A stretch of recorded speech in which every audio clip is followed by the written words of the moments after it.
पीके मसीह ministry में आपका स्वागत है। हम वचन और प्रार्थना के द्वारा लोगों को आत्मिक जीवन में आगे बढ़ने के लिए उत्साहित करते हैं। हमारे साथ शामिल होने के लिए इस चैनल को सब्सक्राइब करें। धन्यवाद। Praise the Lord, hallelujah. परमेश्वर का धन्यवाद करते हैं इस सुंदर शाम के लिए। मेरा विश्वास है कि आज का दिन आपका बहुत अच्छा गुजरा होगा और रात भी बहुत अच्छी गुजरेगी। जैसे कि आप सभी लोग जानते हैं कि हम लोग सीख रहे हैं निर्गमन की किताब से और उसका 13 अध्याय हम लोग पढ़ रहे हैं। यहां पर एक वचन लिखा है, 17 पद यदि आप पढ़ेंगे तो लिखा है, जब फिरौन ने लोगों को जाने की आज्ञा दे दी, जब परमेश्वर ने मिस्र देश पर 10 विपत्तियां डाली और उसके बाद फिरौन डर गया, घबरा गया, तब फिरौन ने मूसा से कहा कि तुम यहां से चले जाओ, अपनी पूरी जनता को लेकर, पूरे इजराइलियों को लेकर तुम यहां से निकल जाओ। और वो लोग चले। तब लिखा है, यद्यपि फिलिस्तियों के देश में से होकर जो मार्ग जाता था वह छोटा था, तो भी परमेश्वर यह सोचकर उनको उस मार्ग से नहीं ले गया कि कहीं ऐसा न हो कि जब ये लोग लड़ाई देखें तब पछता कर मिस्र को लौट आए। यहां पर जब इजरायली लोग मिस्र से निकले और परमेश्वर उन्हें लीड कर रहा है, तब परमेश्वर उन्हें फिलिस्तियों के रास्ते से नहीं लेके गया, फिलिस्तियों के देश के रास्ते से लेकर नहीं गया। क्यों नहीं गया? हालांकि वो रास्ता छोटा था। यहां पे लिखा है कि वो रास्ता छोटा था, लेकिन परमेश्वर उस छोटे रास्ते पर अपने लोगों को नहीं ले गया। और कहां लेके गया? बड़े लंबे रास्ते से लेकर के गया। छोटे रास्ते से वो कुछ ही दिन में कनान देश पहुंच जाते, 1-2 हफ्ते में, लेकिन लंबे रास्ते से उन्हें 40 साल लग गए और तब जाकर वो वहां पहुंचे। यहां पर स्वयं परमेश्वर इस काम को करते हैं। क्या करते हैं कि यद्यपि फिलिस्तियों के देश में से होकर जो मार्ग जाता था वह छोटा था, तो भी परमेश्वर यह सोचकर, तो भी परमेश्वर उन्हें छोटे मार्ग से नहीं लेके गया, उन्हें लंबे मार्ग से लेके गया। कारण यह है कि यदि ये इजरायली लोग, परमेश्वर ने सोचा, यदि ये इजरायली लोग इस छोटे मार्ग से यदि मैं इनको लेकर के जाऊं और ये जब आगे पहुंचे और ये वहां फिलिस्ती लोगों को देखे जो बड़े बलशाली होते थे, बड़े बड़े होते थे, और वहां ये लड़ाइयों को अगर देखेंगे तो ये डर कर, पछता कर पीछे भाग जाएंगे। इनमें से कई ऐसे होंगे जो वापस मिस्र देश फिर से चले जाएंगे, कहेंगे कि नहीं, हम यहां मरने के लिए थोड़ी जाएंगे, हम तो वापस उसी देश में चले जाएंगे जहां इतने सालों से रह रहे थे।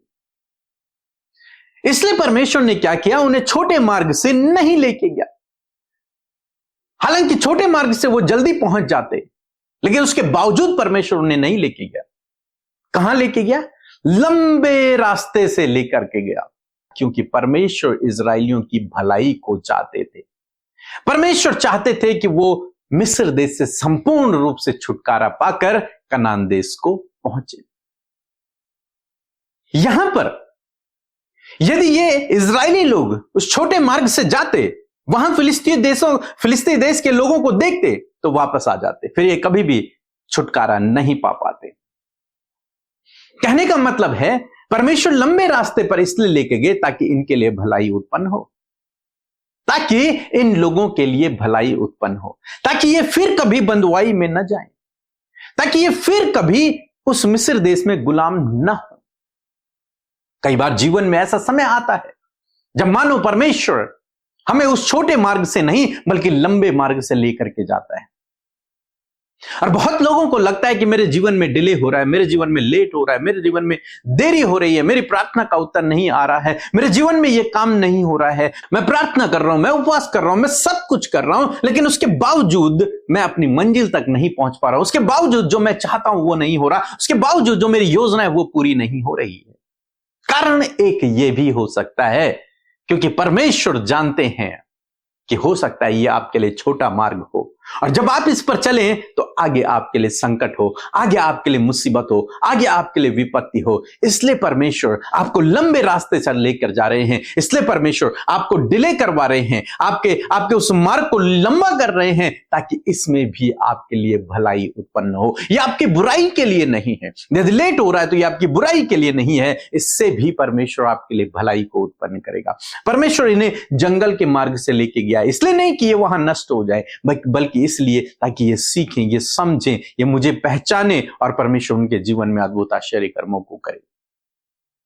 यदि छोटे मार्ग से लेकर जाता तो शायद इनमें से कई लोग वापस भाग जाते, फिर से गुलामी में चले जाते। इसलिए तो कई बार जीवन में देरी इसलिए होती है, कई बार जीवन में डिले इसलिए होता है, कई बार परमेश्वर जल्दी इसलिए नहीं देता, कई बार परमेश्वर जल्दी इसलिए नहीं सुनता क्योंकि परमेश्वर चाहता है कि आप इस लंबे रास्ते से होकर जाएं। आप पहुंचेंगे मंजिल तक, ऐसा नहीं है कि आप नहीं पहुंचेंगे, आप पहुंचेंगे मंजिल तक, लेकिन परमेश्वर आपके जीवन में कुछ आश्चर्य कर्मों को करते हुए आपको ले जाएगा।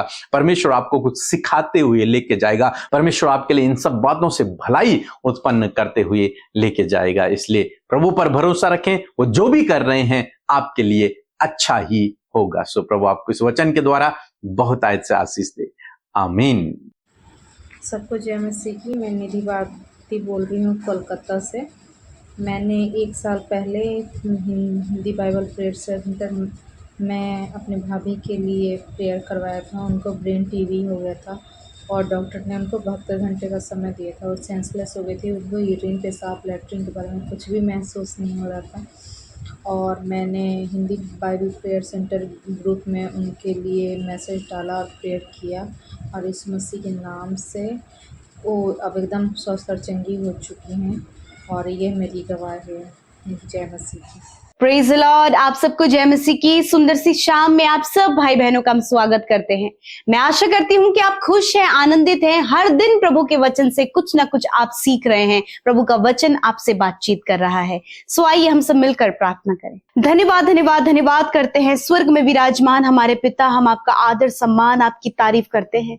आपका धन्यवाद देते हैं प्रभु कि आपने पूरे दिन भर में एक एक पल में प्रभु हम में से हर एक जन को संभाला। प्रभु हम सबको इस फेलोशिप का हिस्सा आज की शाम में बनाया। प्रभु एक एक के मन को तैयार किया प्रभु कि वो संगति में बैठकर तुझसे बातचीत कर सके, तेरे वचन से सुनकर प्रभु तेरी आवाज को सुन सके। परमेश्वर और मैं धन्यवाद करती हूँ प्रभु कि तेरी आवाज तेरे वचन के द्वारा तेरे लोगों तक पहुंचती है। और मैं धन्यवाद करती हूँ कि आज की शाम में तेरी आवाज हम सब तक पहुंची है प्रभु। और मैं आशा करती हूँ प्रभु कि आपके लोगों ने उस आवाज को रिसीव किया है, उस आवाज को सुना है और वो अपने जीवन में इस बात को अप्लाई करेंगे। मेरे प्रभु मैं प्रार्थना करती हूँ पिता, आज जितने भी लोग सम्मुख है प्रभु आपके खुदा, मैं उन सब को पिता आपके नाम से आशीष देती हूँ खुदा। आपकी उपस्थिति में वो बढ़ते चले जाएं। पवित्र आत्मा आप उन्हें लीड करें, गाइड करें। यदि आज कोई भी ऐसी बात है प्रभु, कोई भी ऐसी दुविधा है, कोई भी ऐसी बातें जो इन्हें प्रेयर से परमेश्वर प्रभु डिस्कनेक्ट कर रही है प्रभु, यीशु के नाम से उन सारी बातों के ऊपर हम प्रभुता लेते हैं और कहते हैं यीशु के नाम से इनके जीवन से जाओ।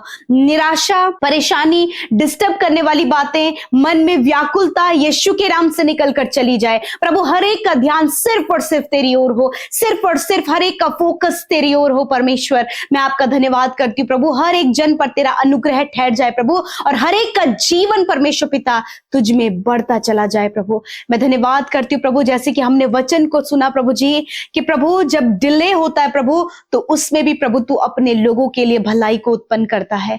मैं दुआ करती हूँ प्रभु, जब इजराइलियों को प्रभु तूने मिस्र देश से निकाला प्रभु, तो प्रभु तू उन्हें लंबे रास्ते से ले गया ताकि प्रभु छोटे मार्ग से जाते तो यदि वो लड़ाई देखते तो वो पीछे लौट जाते। मैं प्रार्थना करती हूँ पिता, यदि आज पिता परमेश्वर आपके लोगों के जीवन में प्रभु वो प्रार्थनाएं कर रहे हैं, उपवास कर रहे हैं प्रभु जी, बहुत लंबे समय से प्रभु वो आपके सम्मुख अपनी विनतियों को लेकर आ रहे हैं प्रभु, परंतु कोई भी रिजल्ट प्रभु इन्हें नजर नहीं आ रहा है पिता। मैं दुआ करती हूँ पिता, यदि प्रभु इनके जीवन में आज डिले हो रहा है प्रभु, लेट हो रहा है प्रभु, प्रार्थना के उत्तर आने में प्रभु समय लग रहा है खुदा, मैं दुआ करती हूँ पवित्र आत्मा इन्हें धीरज धरने में, इन्हें उस बात पर कायम रहने में प्रभु जी आप इनकी मदद करें। इनके प्रभु यीशु मसीह इनके निर्बल घुटनों को खुदावंद आप स्थिर करें परमेश्वर पिता, इन्हें मजबूत करें परमेश्वर, ताकि प्रभु ये तेरी बड़ी भलाई देख सके जैसे कि इजराइलियों ने प्रभु तेरी बड़ी भलाई को देखा प्रभु। तूने बड़े बड़े आश्चर्य कर्म उनके जीवनों में किए मेरे प्रभु, और सच में मेरे प्रभु तूने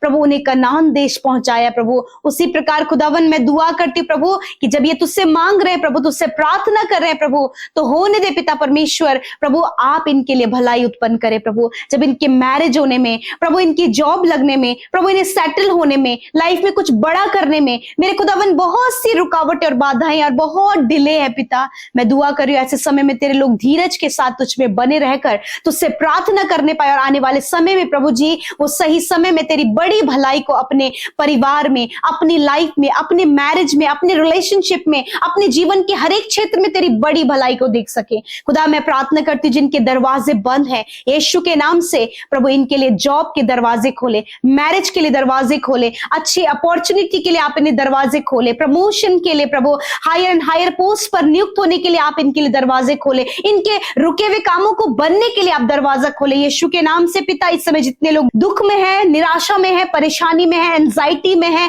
तकलीफ में है, यीशु के नाम से खुदा वो सारी बातें इन्हें छोड़कर चली जाए। पिता जितने भी नौजवान भाई बहन और जिन परिवारों में प्रभु जो भाई बहन बहुत ज्यादा नशे की लत में है, बुरी लतों में है, बुरी अभिलाषाओं में प्रभु, व्यभिचार में, गलत संगति में, जिसके कारण प्रभु उनका लाइफ डिस्ट्रॉय हो रहा है, स्पॉइल हो रहा है प्रभु, यीशु मसीह उन्हें आपके सम्मुख लेकर आते हैं। उनके ऊपर प्रभु आपके छुटकारे को, आपके डिलीवरेंस को कहते हैं प्रभु यीशु मसीह। एडिक्शन, बुरी लत, बुरी संगति, व्यभिचार, हर प्रकार की अभिलाषा उनके जीवन से चली जाए, इसी समय वो आजाद हो यीशु के नाम से, जिसके कारण प्रभु उनके फैमिली में, उनके परिवार में, उनके पर्सनल लाइफ में, उनकी हेल्थ में प्रभु इफेक्ट हो रहा है यीशु के नाम से। हम उन बातों को कैंसिल आउट करते हैं प्रभु, आपकी भलाई को उनके जीवन में मांगते हैं प्रभु। जब आपने इन्हें छुटकारा दिया है तो प्रभु एक बड़ा चेंज जब लोग इनमें देखें तो खुदा स्वर्ग में जो तेरा नाम पवित्र है, इन भाई बहनों के जीवन के द्वारा भी तेरा नाम उन पवित्र माना जाए प्रभु। पिता आज रात में प्रभु जो डर, एंजाइटी, बुरे सपने हैं, मृत्यु के विचार हैं, या फिर परमेश्वर मृत्यु के सपने प्रभु जो लोग देख रहे हैं, खुदावंद यीशु मसीह के नाम से उन सपनों के ऊपर, उन नेगेटिविटी के ऊपर हम प्रभुता करते हैं और यीशु के नाम से कमांड करते हैं इनके जीवन से जाओ यीशु के नाम से। इस समय यदि आप बीमार हैं अपनी बीमारी की जगह पर हाथ रखें। खुदावंद यीशु मसीह आपके प्यारे बेटे यीशु के नाम से पिता मैं प्रार्थना करती हूँ आपकी पवित्र प्रजा के लिए जो बीमारी में, दुर्बलता में, कमजोरी में है, हर हॉस्पिटल में, वेंटिलेटर, आईसीयू में है, मैं इसी वक्त कमांड करती हूँ बीमारी को जाओ यीशु के नाम से। इसी वक्त कमांड करती हूँ हर एक दर्द को, हर एक चोट को, पीढ़ियों से चलने वाली बीमारी को, इंटरनल हर एक ऑर्गन्स को, मैं kidney, liver, lungs, heart, pancreas को इसी वक्त चंगा होने की आज्ञा देती हूं। इसी वक्त प्रभु जो गुप्त रोग है, पाइल्स की प्रॉब्लम है, हार्निया की प्रॉब्लम है, यीशु के नाम से नष्ट हो। इसी वक्त स्किन डिजीज, शरीर में प्रभु जिनके दाग है प्रभु, शरीर में प्रभु जी रेडनेस है परमेश्वर, प्रभु फोड़े फुंसियां है परमेश्वर, यीशु के नाम से ये skin disease get out in the name of Jesus, नष्ट हो यीशु के नाम से। स्किन इसी वक्त हील हो प्रभु। जिन्हें मस्सों की प्रॉब्लम है पिता, प्रभु यीशु मसीह जिनके गर्दन में परमेश्वर पिता फंगल इन्फेक्शन है, सर में फंगल इन्फेक्शन हो गया है प्रभु, पीठ पर फंगल इन्फेक्शन हो गया, यीशु के नाम से फंगल इन्फेक्शन इसी वक्त नष्ट हो in the name of Jesus. हड्डियों में, घुटनों में प्रभु जिनके पेन है, इसी वक्त वो पेन निकल कर चला जाए। हर प्रकार का ट्यूमर इसी वक्त नष्ट हो, कैंसर इसी वक्त नष्ट हो, हर प्रकार के पैरालाइज की प्रॉब्लम यीशु के नाम से नष्ट हो। जिनके आधे साइड में प्रभु पैरालाइज है, इसी वक्त पैरालाइज की प्रॉब्लम नष्ट हो। प्रभु यीशु मैं धन्यवाद करती हूँ प्रभु, आपने सर से लेकर पैरों तक चंगा किया प्रभु, इनके जीवन के हर एक कमी को दूर किया, ब्लड की कमी को, यूरिन इन्फेक्शन, लंग्स इन्फेक्शन को आपने नष्ट किया प्रभु। मैं धन्यवाद करती हूँ पिता, क्योंकि निश्चय तूने इन भाई बहनों के, बच्चों के, बुजुर्गों के रोगों को सह लिया और दुखों को उठा लिया प्रभु। प्रभु जितने लोग मेंटली डिस्टर्ब है, मेंटली वीक हैं, खुदा आपकी चंगाई उनके ऊपर कहते हैं, वो मेंटली रूप से परमेश्वर पिता नॉर्मल होने पाए पिता, ताकि उनका जीवन तेरे लिए इस्तेमाल हो। धन्यवाद करते प्रभु, आज रात में हर एक प्रार्थना विनती आपके लोगों के द्वारा दी गई, आपके लोगों के द्वारा हमारे साथ मिलकर की गई प्रार्थनाओं को प्रभु हम आपके सम्मुख रखते और धन्यवाद करते, तूने सुना, उत्तर हाँ आमीन में दिया और हर एक की सुधि ली प्रभु। धन्यवाद, सारी बातों में आपको धन्यवाद देते हैं, महिमा आदर सम्मान देते हैं और यीशु के नाम से इस प्रार्थना को मांगते, सुने और ग्रहण करें। आमीन, आमीन और आमीन।